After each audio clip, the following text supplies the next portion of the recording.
shoppers! I am now here in Ansar Mall, Sharjah first floor, and I just found the perfect spot for hair and body care lovers. Come with me.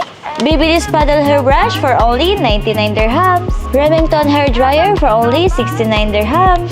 Babyliss hair dryer and curler for only 229 dirhams. Men's shaver for only 19 dirhams. Men's shaver and trimmer for only 19 dirhams. Brown series all 3-in-1 for only 129 dirhams. Ladies hair remover for only 33.99 and 43.99. Lady epilator for only 20 dirhams and eyebrow trimmer for only 26.99. Face trimmer for only 49 dirhams and foot massager for only 75 dirhams.